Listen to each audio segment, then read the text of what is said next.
Every day there is a forgetting, and every moment there is the possibility of remembering. Remembering who you truly are, awakening to your body, to the inner world and experience of being alive. Here is where you find the beauty, the joy. Here is where you free your soma. Hello, and welcome to Free Your Soma podcast, stories of somatic awakening and how to live from the inside out.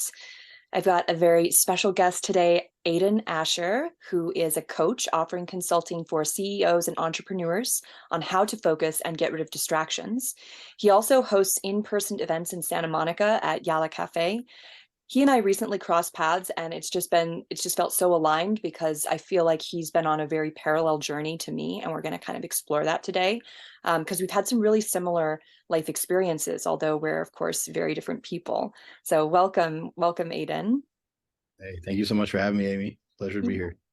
Yeah, so we had the pleasure of doing some somatic work together recently, and that was really, really special, I think, for both of us, because I could really feel how you were really connected to your body and your inner experience, and you have a long history of, I would say, probably a pretty intense relationship with your body, but you've really transformed how you experience your body now. So, for our listeners who may not know, you had a background in bodybuilding, and you used to do bodybuilding competitions and coach people around this, right?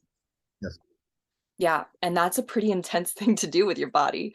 And you also have come a long way out of that through this process of having injuries, of being in pain for quite a few years.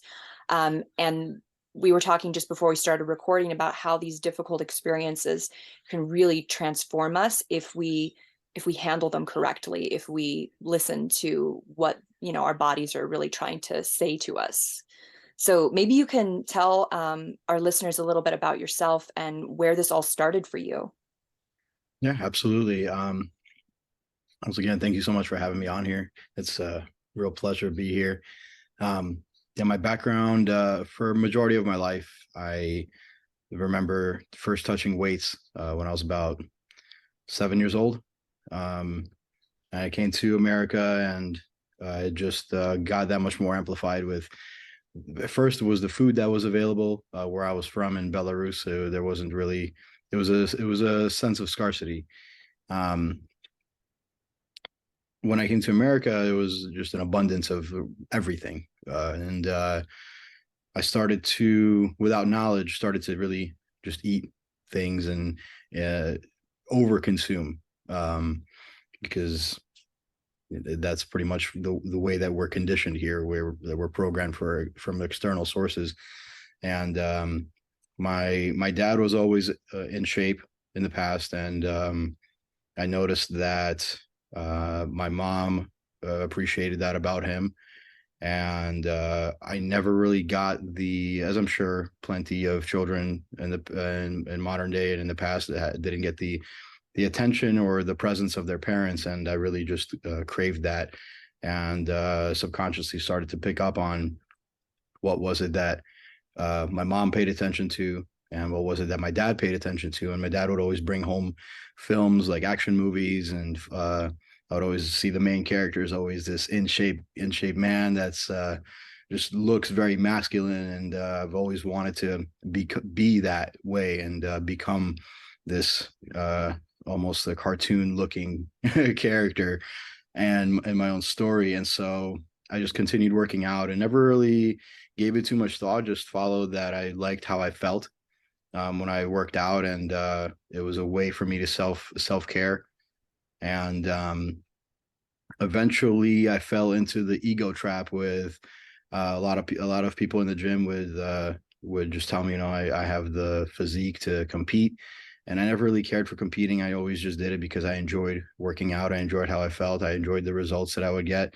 And it felt a good way to conquer something, to conquer this goal for myself. And I feel that as a man, it's really important to do that.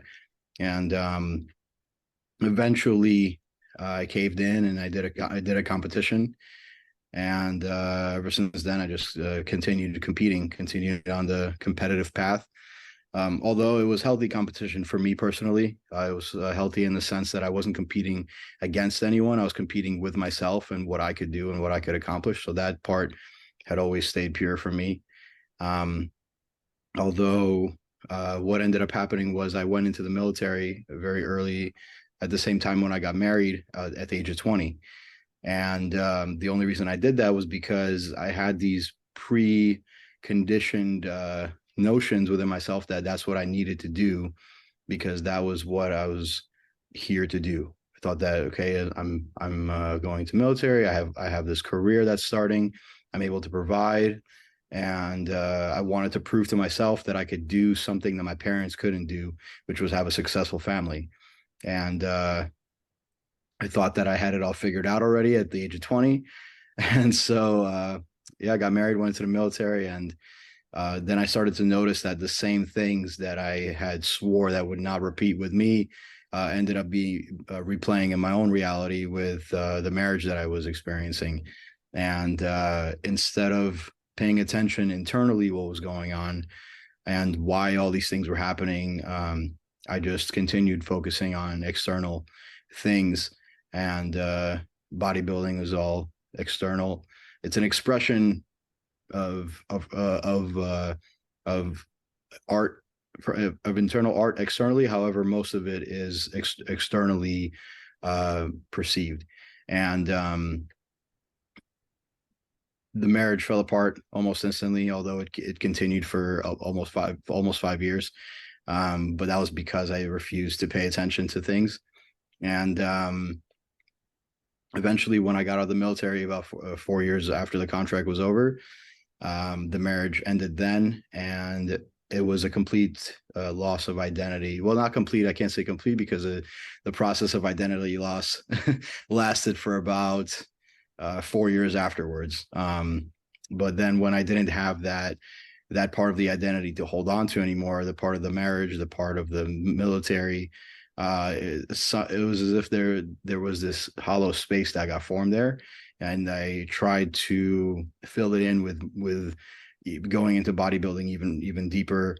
Started to party a lot, started to do drugs, started to just go into a dark path, and it wasn't good. It wasn't healthy in any kind of way. I was just masking a lot of things that I was feeling that I didn't understand. Didn't know what to do with it, and I was just surrounding myself with anybody that so I wouldn't have to be alone and actually face myself in those ways. And eventually, by 2018, I continued down the same road.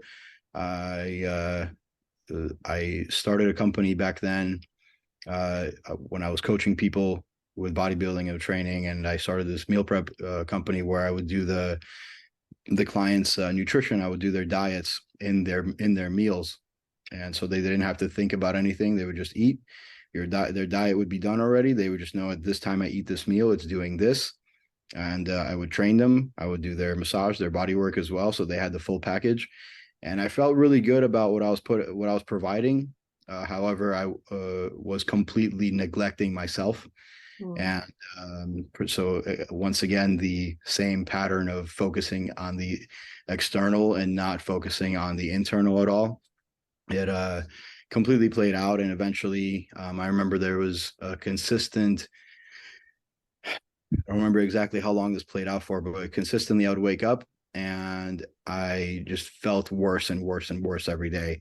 So one day when I woke up and it was a complete, I don't know if it's a psychotic break, whatever it was, but I couldn't understand what reality was, like what I was looking at. I didn't have words Wow.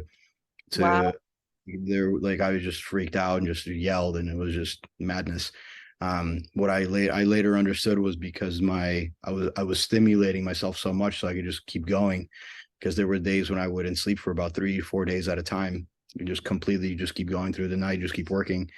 And because of all the stimulation, the neuron pathways in the brain would disconnect eventually, and when the stimulus would wear off. And when I woke up that morning, that was exactly what was going on. I got to witness and experience my brain completely, pretty much fried, and I had to drink 2 full pitchers of coffee just to get back to a normal, a normal function, and get back to understanding what this reality was, whatever, like things just, so they would make sense again.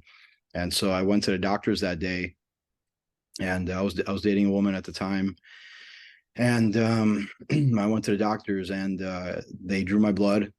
I thought that I was like, maybe I just need to donate blood, then everything will be fine, because that's what I remember bodybuilders doing.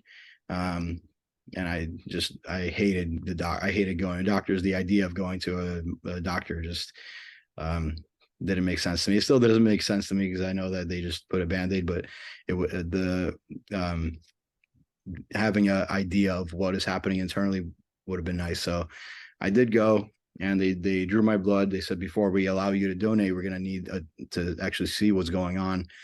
And so when they drew my blood and they printed out the results, and in front of me, and they were sitting there, they were looking at the blood results, looking at me, doing a take back to back, and they're just like, we don't understand how. They told me, like, we don't understand how you're sitting in front of us. Like, these are results of a dead human being. And they said we didn't even get to look at your organ function completely yet, but based on what they were looking at, the toxicity, the hemoglobin, the thickness of the blood was there's a maximum threshold, and mine was 7 points over the maximum threshold. And they said even if I did donate all of the blood that was allowed for that day, it would only bring it down 1 point. Wow. Oh my God, I've never heard of this before. So you had too much blood, like in your body, or what is too much hemoglobin specifically? Hemoglobin, and whatever the reason for that was, Mm. they weren't able to even touch on that. So they would just get a bunch of blood out, but whatever is making the blood toxic would still be there. Mm. So I pretty much just got there. They told me that, like, based on what we're looking at, if we were to give you a timeline of how much longer you have, they said we give you about a month. And so, like, I just took that in and went home. And the woman I was dating at the time, I said, look, I just need to lay down, just process what I just received. And it was actually, there was that, and there was actually old business partner of mine, who, him and I were very synchronistic in certain things. And he actually ended up, at the exact same day, I got noticed that he had like a brain aneurysm or something. Mm. So like some wild like that, and I was like, oh my God, like, we're so synchronistic, that means something with me is going on. And like, it was exactly that. So I was like, I just need to lay down, process what I just received, and when I wake up, I'll know what to do moving forward, like how to heal, how to get healthy. And I thought I was taking a nap. I laid down on the couch, and next thing I knew was I'm hovering in like a energy type. I don't like, not a physical matter, not a physical form, but I was looking at myself on the couch, and I was leaving. Just felt the insane amount of relief that I'm no longer held in a body that is in constant trauma and pain. And it was just I felt blissful, and like I was returning to source, so to speak. And but as I was leaving, I felt that I wasn't done. I felt that it wasn't my time to leave yet, to physically die. And I chose to go back into the body. And when I came back into the body, I woke up in miserable pain, Mm. utmost pain ever. It was physical pain, emotional pain, pain on a soul level, everything. And I had 3 ribs that were out of place, that I didn't even have awareness to. And so from that moment, I understood that, okay, if I'm toxic, I need to detox. And that meant in every sense of the word. So I started to detox my thoughts, the people that I was allowing around me, the food that I was putting in me, the supplements that I was putting in me, the substances, the environment, everything. And that was a very long journey, very scary. Yeah, well, you're letting go of a lot. I mean, if you think about everything that had built up in your system, the detoxing that you're speaking to, it's about letting go of what has been being held in your body, right, on a chemical level. But also you're going to have to let go of all of the different lifestyle patterns that like that brought those things in to begin with. So it's a total overhaul of like everything that you had been doing up until that point. Yeah. Yeah, that's huge. Wow. Yeah, you mentioned this a little bit in one of our previous conversations, but not at this level. This is a really profound experience. It sounds like you almost practically died. I guess we'd have to have someone check from the outside, right? Whether your heart stopped or anything, but you had that experience and you decided to come back, even though your body at that point was not a hospitable place for your soul. And I've had another person on the podcast. We talked about this briefly about taking care of the temple of our bodies allows for our soul to really shine and be inhabiting this earth. And if we become toxic physically and we become ill, then it's much harder for our soul to want to be in our body. And that's part of what you've just described. So wow, that's so incredible. Thank you for sharing all of that. I I would love to, go a little deeper because what you said about the way that you were focused on the external and that bodybuilding, while it is like this art and there are a lot of things about it that are creative, right? And like maybe in some ways for some people like life affirming, it had a really big impact on your body. Can you talk a little bit more about the impact that that kind of training it has on people's bodies? I mean, because you also saw other people doing it. Like, what would you kind of say to people now or say to yourself back then if you knew what you do now, knew what you know now about how our bodies work and about the impact of like that level of stress, right? So yeah, say a little something about the impact that that had on your body. Yeah, absolutely. So bodybuilding in itself, there's nothing wrong with bodybuilding in itself if and when done the right way.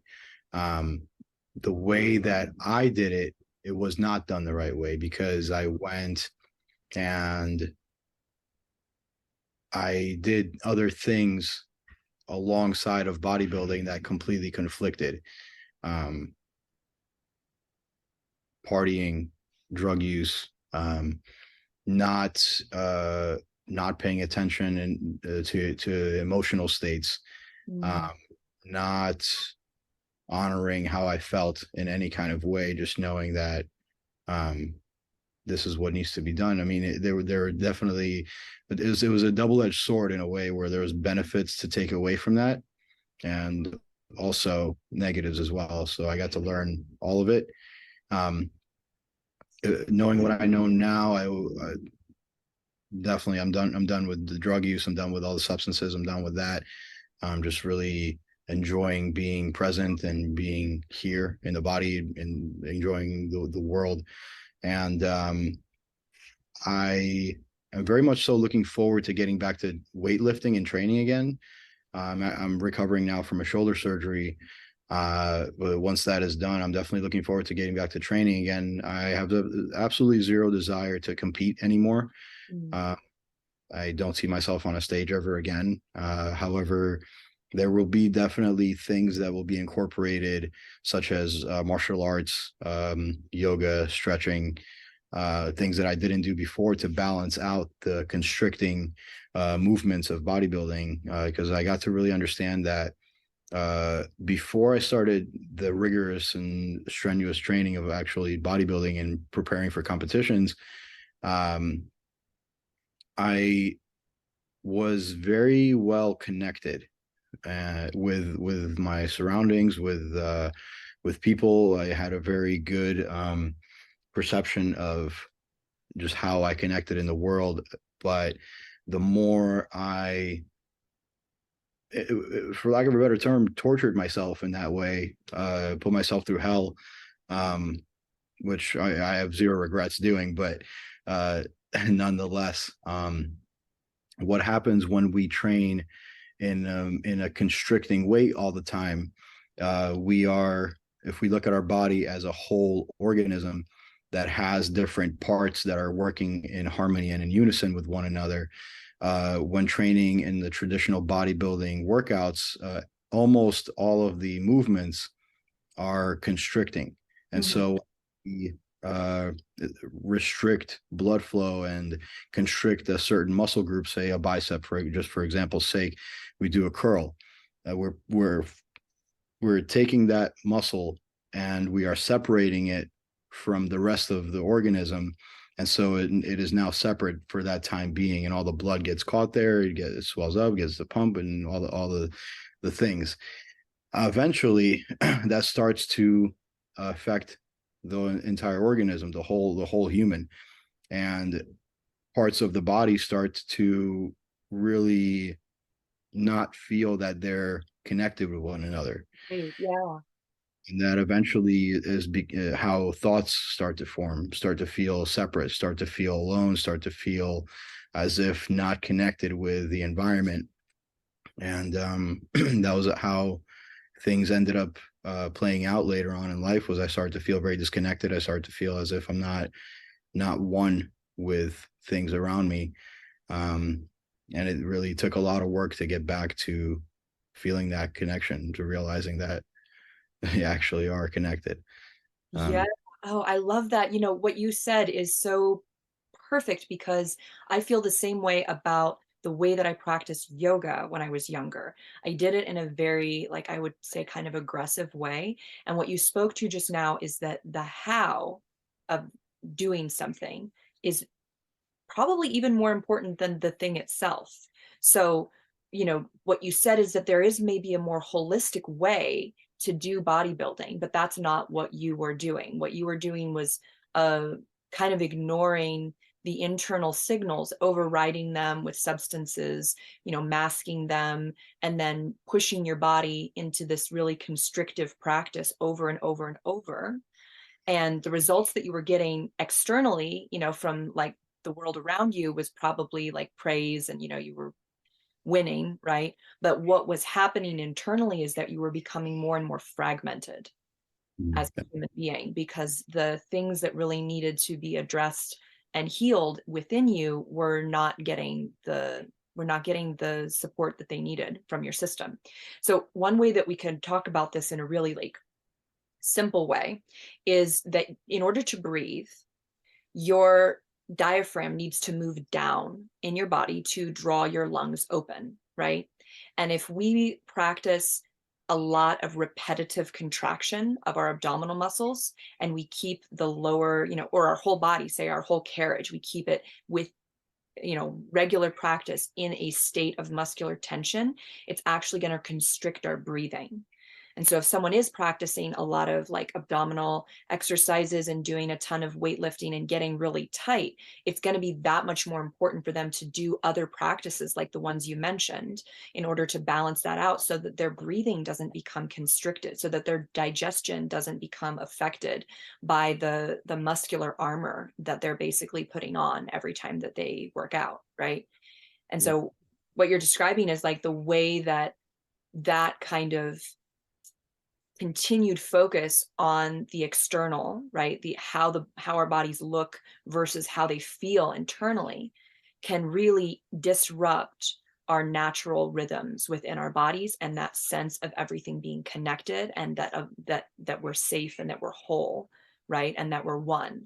That can get very quickly interrupted when we're practicing something over and over that constricts our system. Yeah, definitely. Yeah, that was the best way that I can describe the happening of that is that it started from a dysfunctional foundation, and the body was being built upon a dysfunctional foundation, and so there was no open-mindedness to allow anything else into the equation. It was like, no, this is the way that it is. This is the way that I have been told. This is the way I know, and this is all that there can be.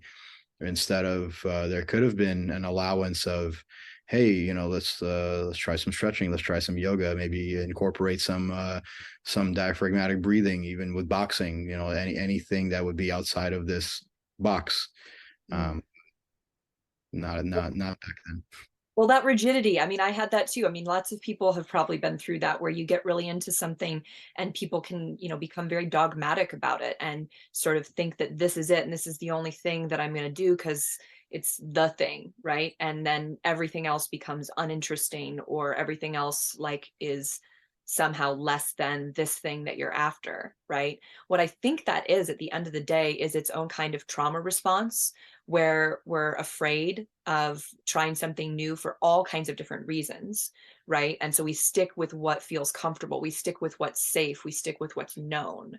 Because, like, as I can imagine, and I had this experience as a yoga teacher, you have a bodybuilder or like a gym, person come in to a yoga space, like they're not going to be good at it at first. I mean, nobody's usually good at yoga at first, but especially someone who's really tight, they're going to have a really hard time doing it. And that is like kind of a blow to your ego. You know what I mean? And honestly, the same was true for me as someone who did a lot of yoga. I was good at yoga. Like I was good at being a student of yoga and following the cues and doing the poses.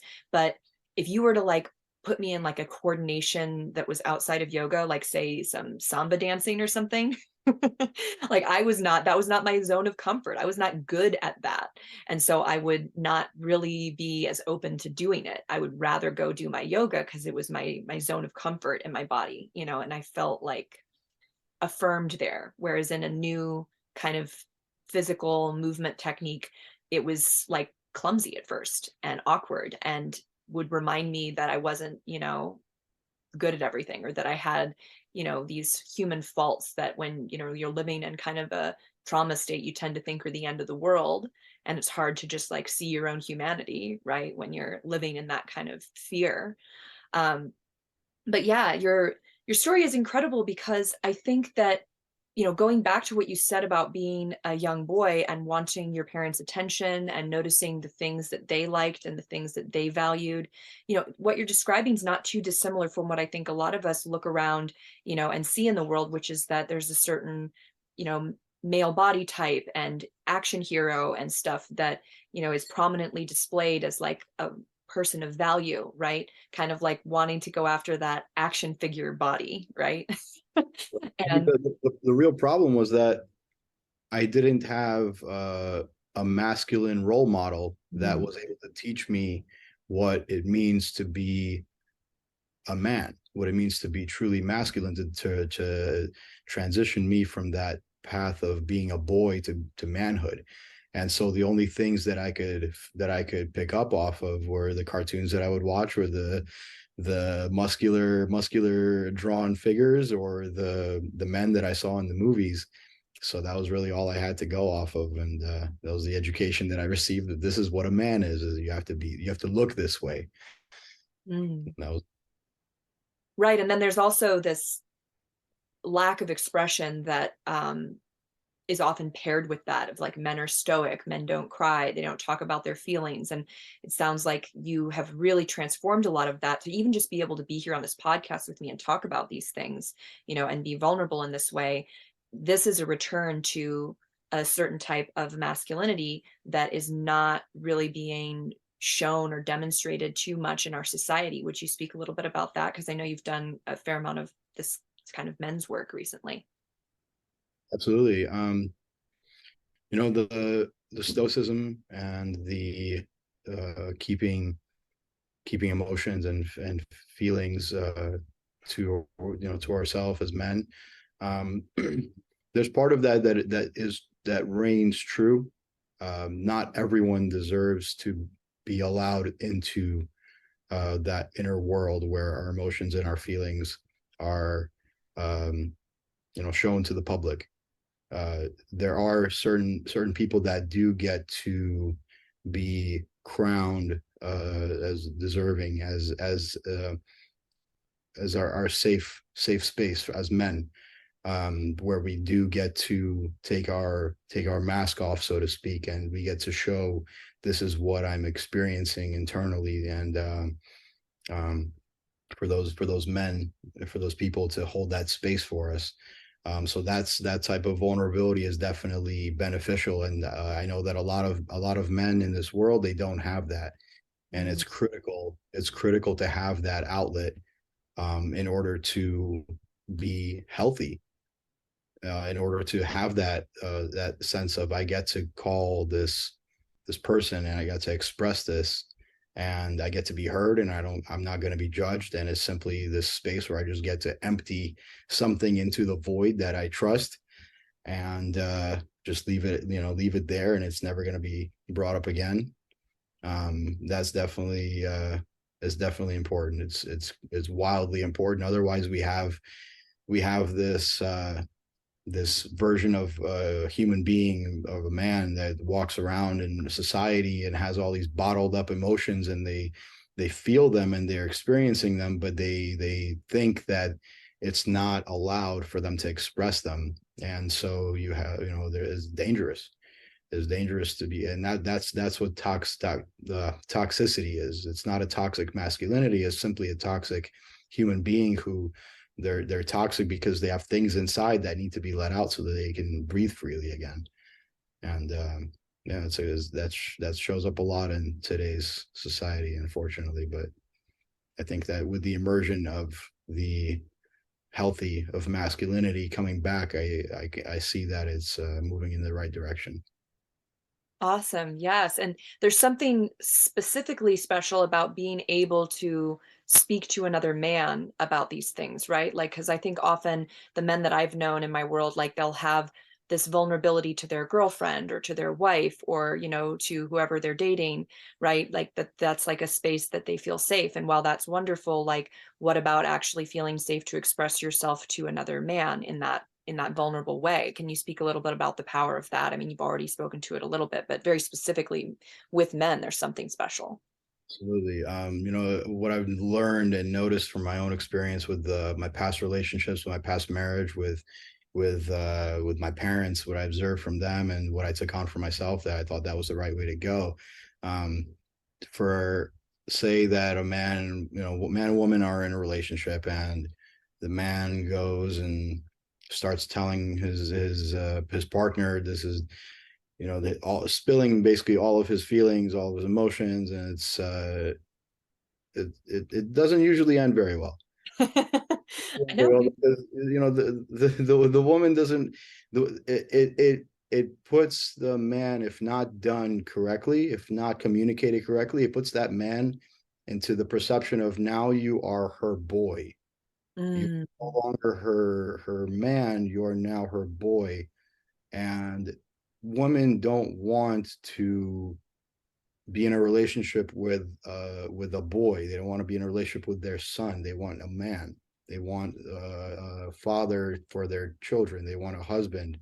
They don't want to be dating a boy.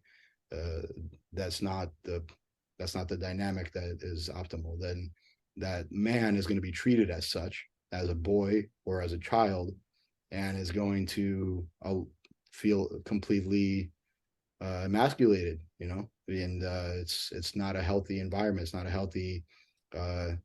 it's not healthy for a child to perceive his father in that way, or her father in that way, because then it's not taken seriously. It's not taken respectfully, and that was the exact dynamic that I saw play out in my parents. And I didn't respect my father growing up because I didn't perceive him as a man. He mm. wasn't presented as a man. He was He was acting out, right? he was act, he would he just presented himself, and he was treated as a boy. Mm, He was not treated as a man. And it's not his fault, because he didn't have the education growing up himself either. So there was no way for him to know how to be a man. He wasn't taught by his own father either, and that was that's a cyclical trauma that's been happening. And that's why it's so important in a family dynamic for the man to have his men, to have them in communication, so that he can have that healthy masculinity around him, to have that masculine care, to keep him in, for lack of a better term, keep him in check of being a man. and being a healthy man, Mm. because bringing that to to the family, bringing that to the wife, to the child, and not having that outlet is it's not a very good environment. Well, if we go back to that analogy that you had about this toxicity building up when we're not able to express the feelings and the thoughts and the, desires or the frustrations, right, that we're having, and that's just building up, and then eventually, like, people explode and they have a big, terrible argument, or they hurt somebody, or they say something really nasty, right, because of that buildup, right, within their system. That's their soul is literally saying, like, I can't hold any more like toxicity in my body, and then letting it out somehow, right?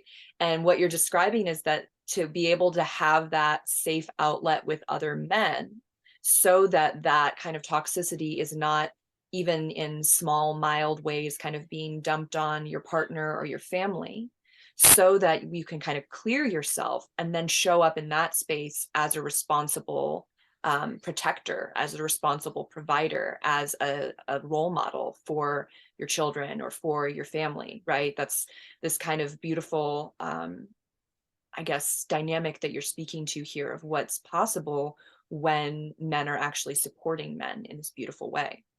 Yeah, absolutely, exactly. Yeah. Yeah.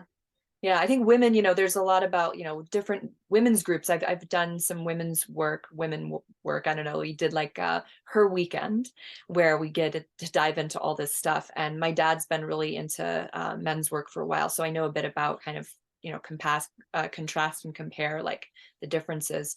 And because women are so kind of conditioned to be more naturally expressive about all of their different feelings and emotions and stuff, the my dad said that the work that we do on the women's weekend is kind of like, we don't have to beat around the bush too much. We don't have to, like, we don't have to go through that much drama to get women to spill the beans and say everything that they have to say, you know what I mean?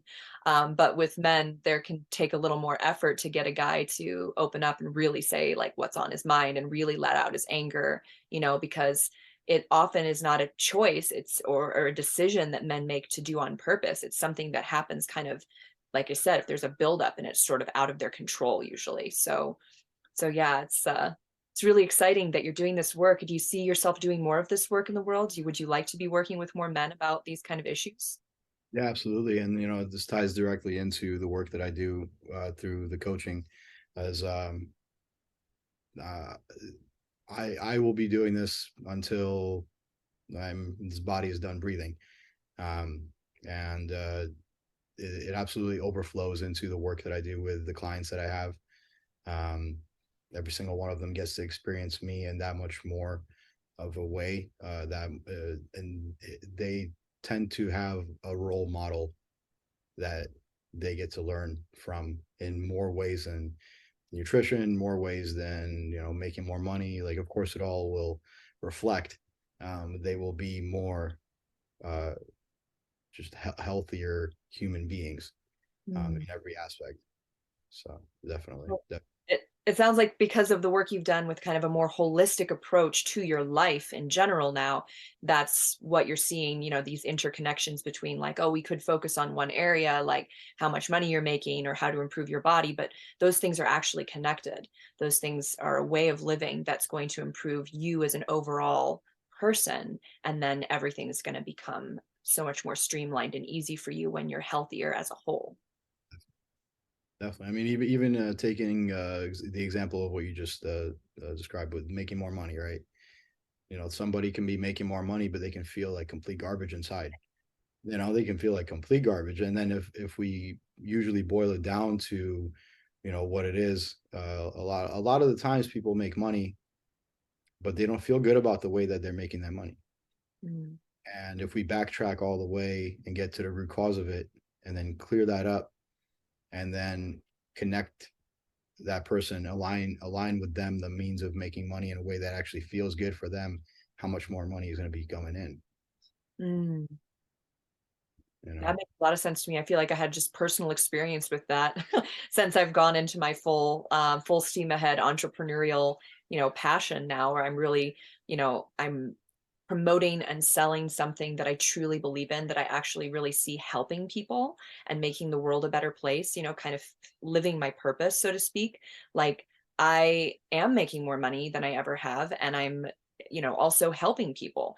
And it's the satisfaction, the fulfillment from doing actual service that keeps me going, any even more than, you know, the money. Because like you said, you can make money, doing all kinds of things, but what do you want to do? You know, what's going to fulfill you as a human being? And when you align with that, you know, what you're saying is that then now your whole system is like green light on that. Your whole system is like ready to work towards that end. And yeah, how much more money will be possible for someone when they're on the right path for them as a person. Yeah, exactly. Awesome.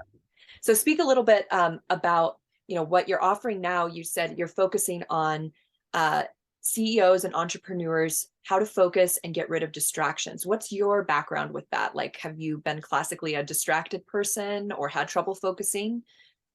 Yeah, so absolutely. So it in one way or another, it seems that the trouble focusing, of course, in modern day, there are different factors that are affecting us today than say when my dad was born. However, to give a little bit of background story with that was when my dad was born. I don't know who in their right mind thought this would be a good idea, but when he was born, there was something going on with his brain. And back in Belarus, the doctors said that injecting mercury into his brain would be what would solve the whatever was going on. To a baby's brain?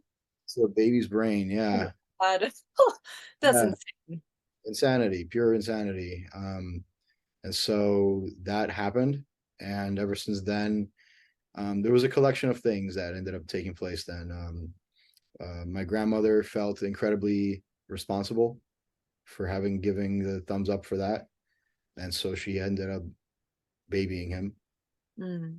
So he accepted that as his identity as someone that is incapable, and it seemed to had karmically played out in my life, where I was willingly putting things into my body that would clutter up my brain and keep Mm. me from being able to focus and pay attention.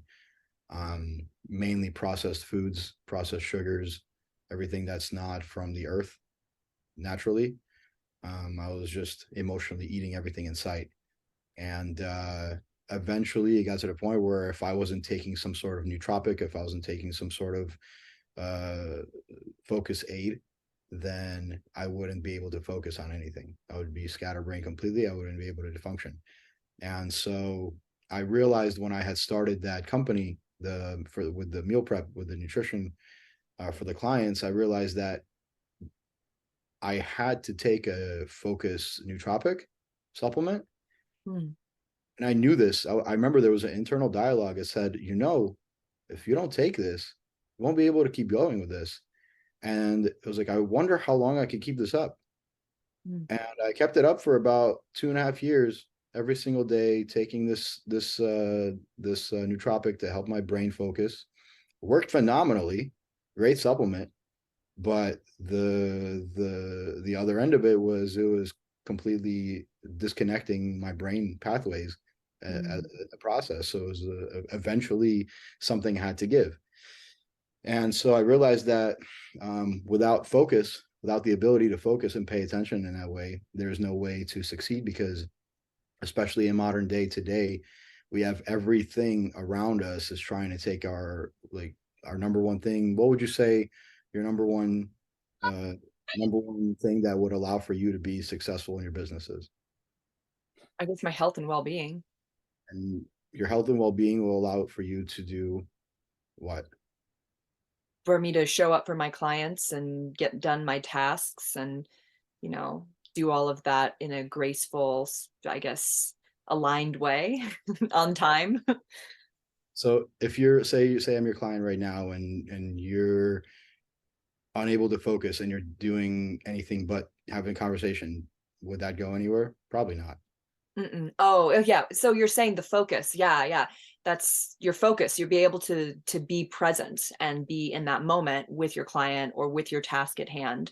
Yeah, absolutely. And what you were saying before, I thought that this was a fascinating point. You were taking this nootropic, right? And it was helping to deal with this lack of focus, but it wasn't really changing the cause, which was maybe your eating habits and behaviors and the things that you were putting in and the things that you were also not putting in, right?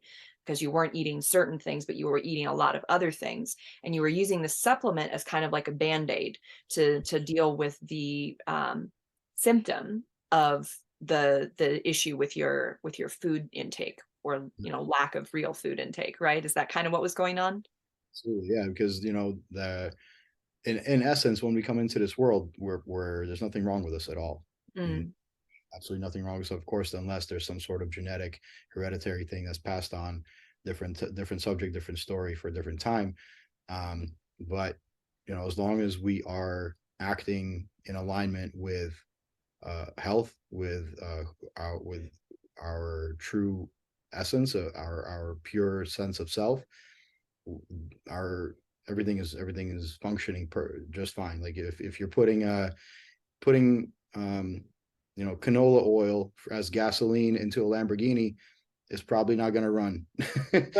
But you put the right fuel in, it's going to be performing exactly as it's meant to. And Mm, so the that was the same thing that was going on with my body, with everything I was experiencing. Instead of paying attention, instead of even thinking, oh, maybe I'm doing something that's really messing up my body, I was just presented with these pills, and that was the habit that I used to act upon anyway. I was like, oh, I just take something and it'll makes this go away magically. mm.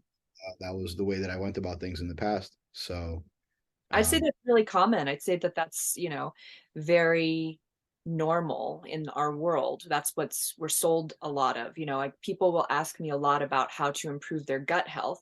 And what they're usually asking me for is like, what sort of probiotic, or what sort of like pill should I take? What sort of supplement should I take? And my answer is always, well, your gut microbes want fiber. They want plant fibers from different kinds of plants. And if you have a damaged gut, you're not going to be able to digest some of those fibers. So you're going to have gut issues.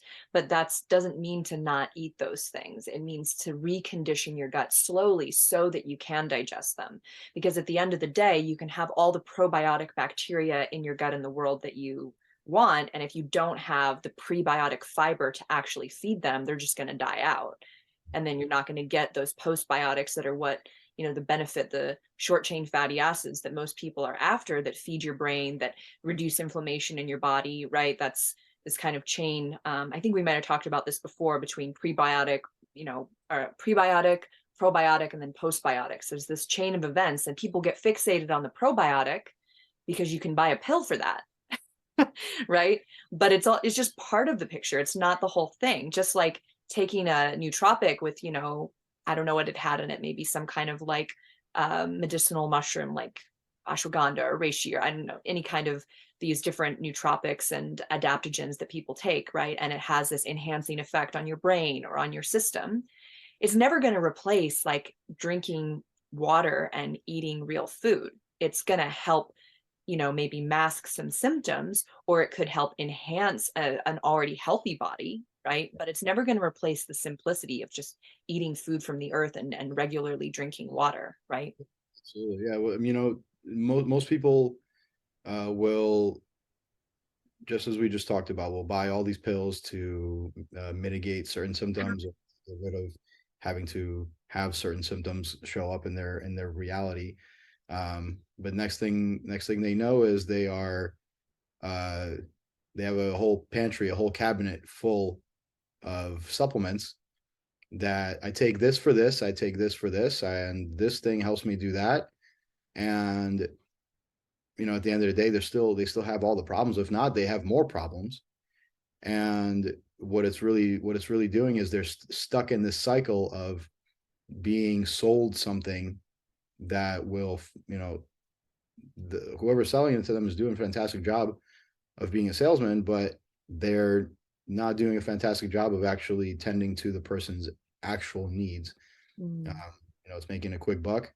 selling them a pill that is really not the answer. It's just like going to the old school, I don't know what the real term is, but modern day doctor that would, say, hey, we have you have diabetes, fantastic. We have this pill for you that will mitigate your symptoms, but your diabetes will stay with you. It's just like, that's not the point, you know.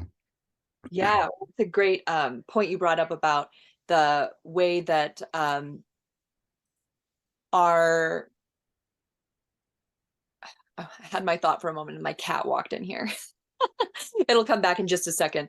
But you have said very beautifully about the way that, oh yeah, the different adaptogens or nootropics or these different even herbs and supplements that people are taking, sometimes they can end up with more problems because these herbs, these plants are powerful and they're supposed to be acting on a healthy system, right? To do the things that they're doing, the foundation of like kind of a healthy human being for the most part, right?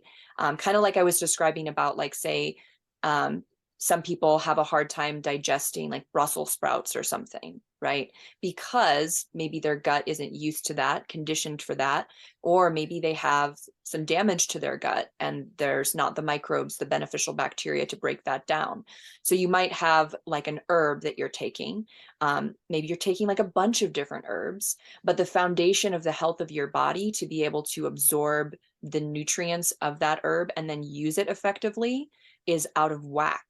And so instead, you're like piling on maybe a lot of one specific type of nutrient or one specific type of plant compound, right? And it's affecting your body in this way that, isn't what you intended, isn't actually healthy. Plus, I don't think a lot of people realize that these herbs can interact with each other and do different things when they're interacting with each other that they wouldn't do if they were just alone. So like what you're combining, how you're combining things can also have an impact on your system, Right. right? Yeah. Yeah. It all boils down to the same thing for me personally, is the ability to focus, to get rid of the distractions that will allow for us to simply be present with what matters in front of us. Mm. And when we have allowed so much to clutter up our perception of what reality is in the moment, the things that actually matter become so distant and so few, and it's like is it's as if a person's drowning in the middle of the ocean. There's a life raft directly in front of them, but there's someone that's consistently slapping it away, telling them grab the life raft, and they slap it, grab the life raft, slap it, and it's just happening, and they're unable to do it. It's really, the life raft is there, but you have this distraction and you can't grab the life raft, which is your goal, until Mm. you get rid of this distraction that's slapping it away from you. And that's essentially, for lack of a long story short, that's what I do in the coaching. Get rid of the thing that's slapping your life raft away. That's awesome. I love that. And so if people wanted to learn more about your services and maybe connect with you, what's the best way they could get a hold of you? Yeah, my Instagram is very new at the moment because it used to be just filled with my bodybuilding photos, and there was really nothing else to go off there. So I'd completely cleaned it up. People are more than welcome to contact me through Instagram. It is my name, Aden Ascher, Aden Ascher Official. And you can also contact me through my email. It is Aden B Ascher, AdenBASCHER, at gmail.com. Then my phone number is also very useful way to contact me. Cool. We can put that on the show notes if you feel comfortable, or you can also, have your website. I don't know if you have a website there, but anybody who wants to get in touch with Asher about coaching, about learning more about what he does, because you also host in-person events in Santa Monica, which I may actually be doing one there soon.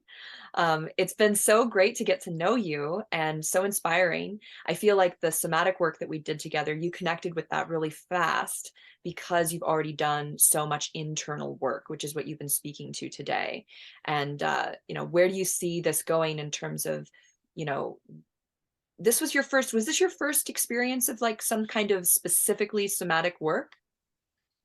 Specifically somatic, yes. I've done things in the past like postural correction exercises that were kind of similar, but not the same thing.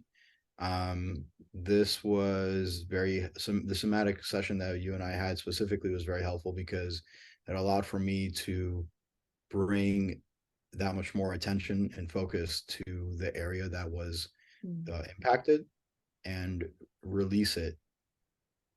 And if it wasn't for that, I wouldn't have been able to get the progress that I had and feel better.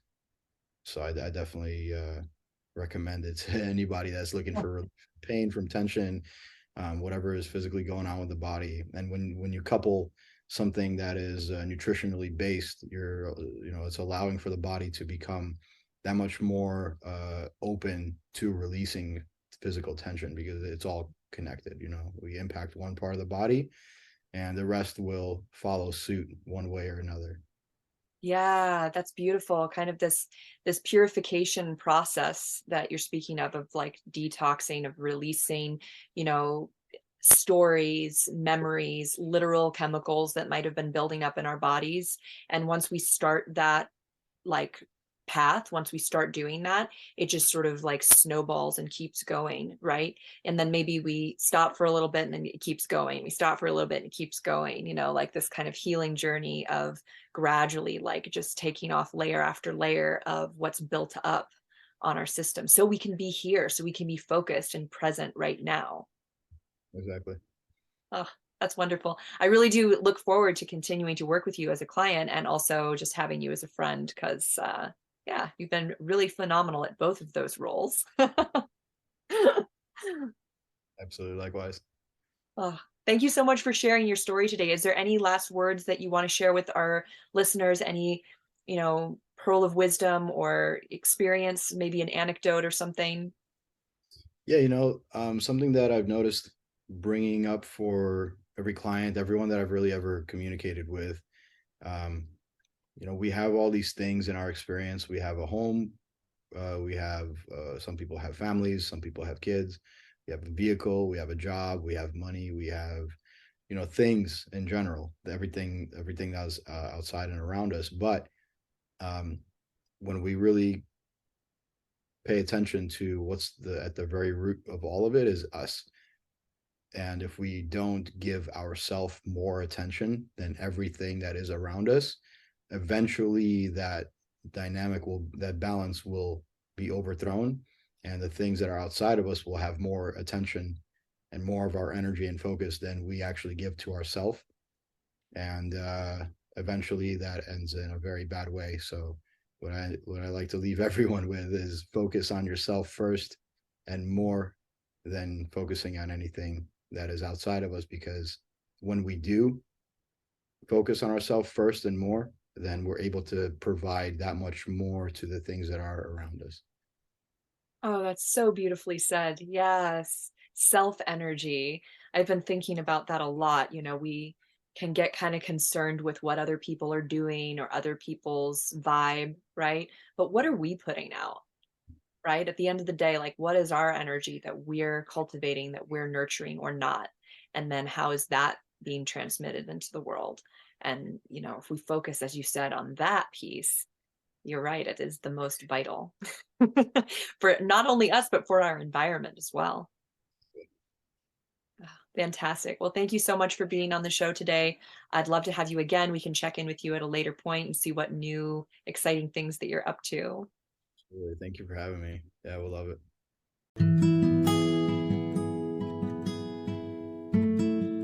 You've been listening to the Free Your Soma podcast. Subscribe now to hear more stories of somatic awakening and gain knowledge and tools for somatic living.